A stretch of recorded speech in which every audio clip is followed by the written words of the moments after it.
Thank you, Mr President. Mr President, I raise a matter for the attention of the Minister for Transport Infrastructure in relation to the impact that road closures and restrictions associated with projects like the Westgate Tunnel are having on businesses in the affected areas.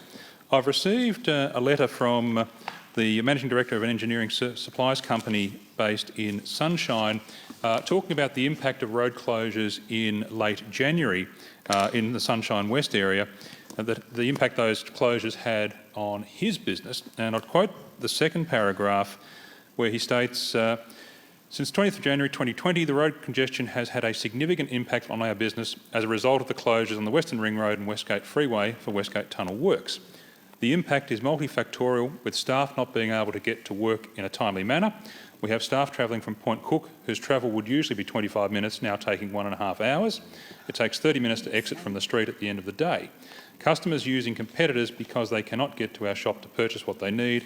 Our usual daily turnover has decreased from $5,000 to $6,000 per day to $100 to $200 per day this week, prompting my letter to you. This is typical of the challenges which are experienced by businesses in the vicinity of major roadworks. And it's not something that's limited to the western suburbs around the Westgate Tunnel. It's also something which has been experienced by businesses in other areas, such as where works have been taking place on the Monash Freeway. I think Victorian businesses and citizens recognise that where there are major infrastructure works, there will be interruptions on certain roads and closures of certain roads.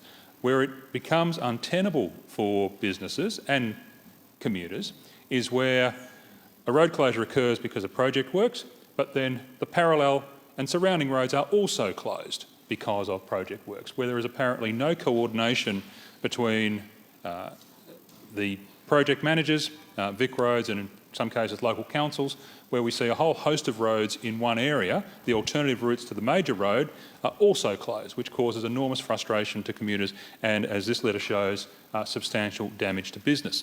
So the action I seek from the Minister for Transport Infrastructure is to firstly ensure that where road closures and restrictions are proposed, that they are announced well in advance in the affected area, that substantial notice is provided for business so they can make alternative arrangements, but also ensure that where major arterials need to be closed or restricted, that the parallel and alternatives to those arterials are not also closed, as has been all too common the practice in recent years.